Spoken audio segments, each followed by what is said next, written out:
están?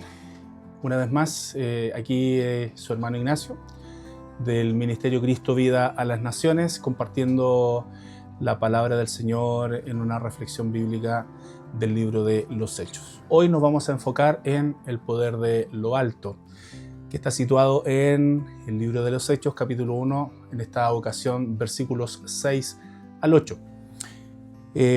La vez pasada hablamos del tiempo en que Jesús se manifestó a los discípulos. ¿En qué sentido? En el sentido de mostrarles y pedirles que accionaran en la obediencia para dirigirse hacia Jerusalén, para que se cumpliera lo prometido por el Padre, que derramaría de su Espíritu sobre toda carne, y también Jesús, que había prometido que el Padre enviaría otro Consolador. Al final de estos 40 días llegó el momento en que el Señor tenía que retornar al Padre, tenía que ascender. Sus años en la tierra, físicamente hablando, ya estaban llegando al final. Nunca más se vería a Jesús sobre la tierra, sino hasta el día del juicio final. Se estaba por cumplir la petición que hizo al Padre, en el Evangelio de Juan, capítulo 17, versículo 5, donde dijo: ahora, Padre, glorifícame tú al lado tuyo, con aquella gloria que tuve contigo antes que el mundo fuese. En ese momento se había reunido un grupo de discípulos. Probablemente fueron los 11, tal como leemos en el capítulo 28 de Mateo. A pesar de que todo el tiempo que habían pasado con Jesús, los apóstoles aún no entendían bien las cosas. Sus mentes no estaban sintonizadas con la del Señor. Por eso hicieron una pregunta un tanto inapropiada y dijeron: Señor, ¿restaurarás el reino de Israel en este tiempo? Eso usted lo puede ver en el versículo 6. Por lo tanto, ahora podemos apreciar mucho más este poder de lo alto que les encarga Jesús, les promete Jesús, una vez que ya asciende al cielo y se sienta al lado de Dios Padre.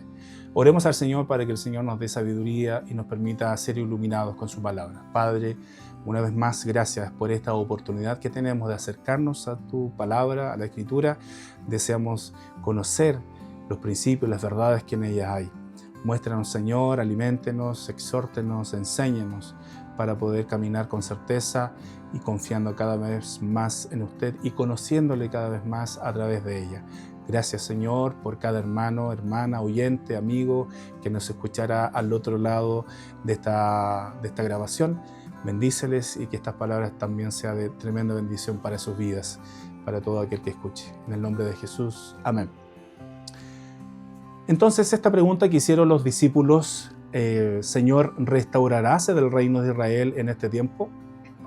Esta pregunta la hicieron, o a qué apuntaba cuando los discípulos comenzaron a seguir a Jesús. La motivación principal que tuvieron era que realmente creían que Él era el Mesías.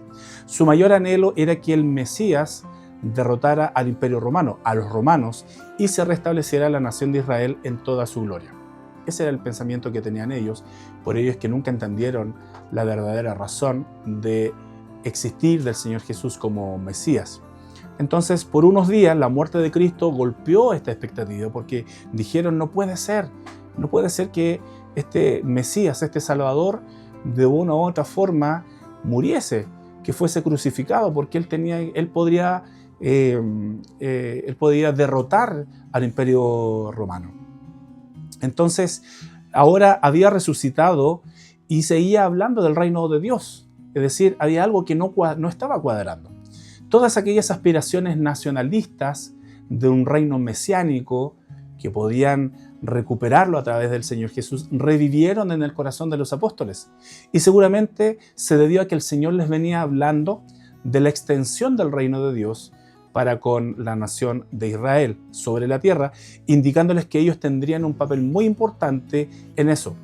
Y por ello es que sus corazones se alegraron y la curiosidad les ganó. Ahora, con amor y con paciencia, el Señor Jesús les desengañó diciéndoles: no les toca a ustedes, no os toca a vosotros saber los tiempos o las sazones que el Padre puso en su sola potestad. En el idioma original, Lucas usa dos términos para la palabra tiempo. Por una parte tenemos cronos, que significa tiempos, que significa un tiempo cronológico, un tiempo exacto, una línea de tiempo. Y la palabra sazones quiere decir kairos en el original, que significa el tiempo exacto o el tiempo oportuno, el momento apropiado para hacer algo. Como dice el predicador en el Eclesiastés, todo tiene su tiempo, todo tiene su hora. Dios tiene bajo su control todas las cosas. Y ese es uno de los principios que tenemos que tener muy claro, de que solamente Dios es el que tiene el control realmente de tu vida, de mi vida, de lo que hemos hecho, de lo que estamos haciendo y de lo que vamos a hacer, de lo que pasa en el mundo, de lo que pasa en el universo. Solamente Él lo sabe y Él lo conoce. Él sabe el momento exacto en que se van a hacer las cosas y sabe el mejor momento para hacerlas. Entonces está la invitación de confiar en su palabra, de confiar en su soberanía, de confiar en su voluntad. Entonces, pero todo eso está en las manos de Dios el Padre, y a nadie, menos a los seres humanos, les compete indagar cuándo se van a dar estas cosas, porque sería como cuestionar a Dios o decirle: Señor, ¿cuándo vas a actuar? Señor, ¿por qué no actúas pronto? Señor, ¿por qué no haces tu voluntad hoy? Porque realmente no podemos decirle a nuestro Creador que actúe según nuestra propia voluntad, entendiendo que como seres humanos nuestras motivaciones, nuestros propósitos muchas veces son egoístas. Su responsabilidad, dijo el Señor a los discípulos, no es saber la hora y el tiempo para establecer el reino de Dios. Es decir, de otra forma les estaba diciendo, no es donde ustedes tienen que meterse, no es asunto de ustedes, no es una preocupación, no debe ser una preocupación de ustedes. Su responsabilidad sí es predicar del reino tal como yo lo hice. Entonces, la invitación a reflexionar es que muchas veces hacemos preguntas equivocadas, tal como lo hicieron los discípulos.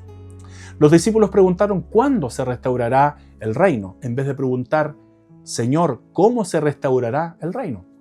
Frecuentemente somos así nosotros. Tomemos un momento para reflexionar sobre aquellas áreas de nuestra vida que nos preocupan. El área económica, el área familiar, el área de salud. Quizás son áreas que nos generan mucha preocupación. Entonces, ¿qué le estamos preguntando al Señor? ¿Qué le estás diciendo tú? ¿Qué le estoy diciendo yo? ¿Serán preguntas correctas?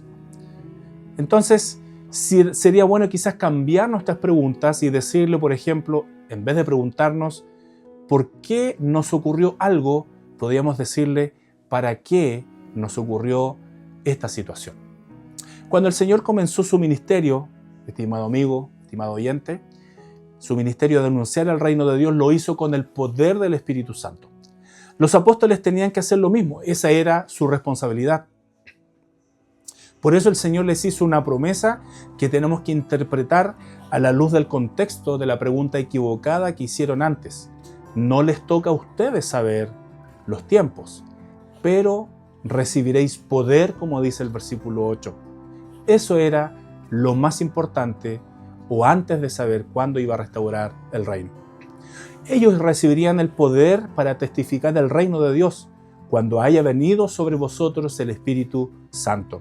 Lo que necesitaban estos hombres para anunciar el reino no era saber cuándo el reino iba a ser restaurado o cuándo las cosas iban a ser restauradas. No les correspondía a ellos saberlo, sino contar con la presencia y el poder de Dios en sus vidas. Entonces, cuán importante es que tanto pastores, evangelistas, misioneros entiendan esto. Obviamente que la preparación bíblica, teológica, en un instituto o en un lugar donde te enseñan estas cosas son de mucho valor, pero mucho más importante es recibir el Espíritu Santo. Es recibir el poder de Dios para desarrollar un ministerio. Sin ello, toda la formación, todo lo que se aprende, todo el conocimiento, todas aquellas cosas que son útiles, quizás no serían de gran ayuda. Qué bueno sería si en los institutos o en los seminarios hayan cursos como la naturaleza del poder espiritual o del Espíritu Santo, cómo recibirlo. Serían de tremenda ayuda y una tremenda realidad para las iglesias y para muchos cristianos. Ayudaría sin duda mucho al desarrollo de todos los cristianos, de toda la iglesia cristiana. Una de las consecuencias de haber sido investidos con el poder de lo alto, según el Señor promete, es que los 11 apóstoles serían testigos en Jerusalén, dice la Escritura, en toda Judea, en Samaria y hasta lo último de la tierra. Esto usted lo puede encontrar en el versículo 8 de este primer capítulo de los Hechos. Esta promesa es el complemento de la Gran Comisión. Cristo, Jesús, mandó a los apóstoles a predicar el Evangelio a todo el mundo, pero al mismo tiempo les dio esta maravillosa promesa indicándoles que lo lograrían solamente con el poder del Espíritu Santo. En Mateo Él les dijo, id por todo el mundo y predicad el Evangelio a toda criatura. Pero ese esfuerzo, ese trabajo no iba a ser posible sin esta investidura, sin esta capacitación, sin este poder. La palabra clave es testigos. El resultado del testimonio cristiano varía de lugar en lugar, conforme a la voluntad del Padre y cómo recepcionen los oyentes esta palabra.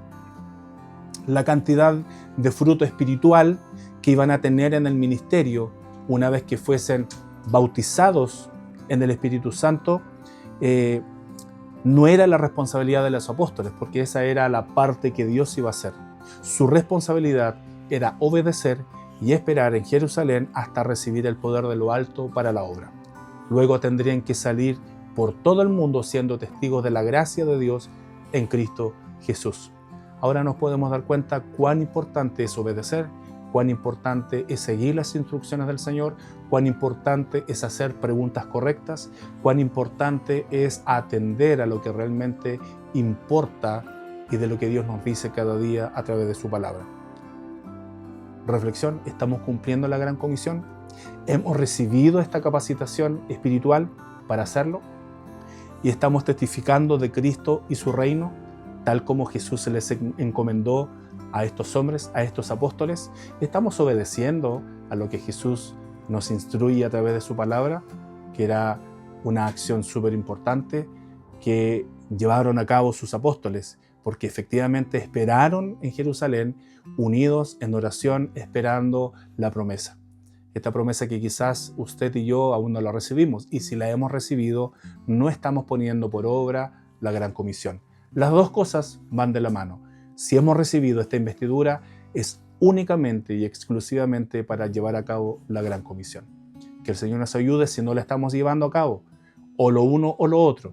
¿Predicamos sin esta capacitación o estamos capacitados sin llevar a cabo la Gran Comisión? En ambos casos estamos incumpliendo la voluntad del Señor. Pidamos a Dios que si hemos sido capacitados por misericordia, hemos sido investidos, hemos sido bautizados en el Espíritu Santo y no estamos llevando a cabo la Gran Comisión, ahí estamos en un gran problema porque estamos desobedeciendo lo que nos dijo Jesús, ir por todo el mundo y predicar mi evangelio. Y si estamos predicando, pero sin esta capacitación, los frutos no van a ser como los que esperamos, porque no hemos obedecido tampoco, tal como estos hombres obedecieron para esperar el cumplimiento de esta promesa. Sea como sea, tenemos que obedecer, tenemos que esperar, tenemos que hacer las preguntas correctas y tenemos que entender que no nos corresponde entender los tiempos, sino que solamente esperar que el Señor haga su voluntad, su soberanía en su vida y en la mía. Demos gracias al Señor por esta reflexión y porque el Señor cumpla su voluntad en su vida y en la mía. Padre, gracias una vez más por esta tu palabra. Deseamos fervientemente ser investidos, capacitados por su Santo Espíritu, sabiendo que es la única forma en que podemos llevar a cabo la Gran Comisión. Bendice a todos aquellos que puedan escuchar esta reflexión. Llénales, úsales, si no te conocen, Señor Jesús, que puedan ser movidos dentro de tu voluntad para que puedan conocerte y ser instrumentos, ser un puente, ser un canal para alcanzar a todos aquellos que aún no te conocen. Y si muchos de mis hermanos aún no están cumpliendo, no están obedeciendo, ayúdales, Señor, para poder entender la Gran Comisión, para poder entender el cumplimiento de esta promesa y de poder hacer tu voluntad como tú quieres que la hagamos. Gracias en el nombre de Jesús. Amén. Que Dios les bendiga.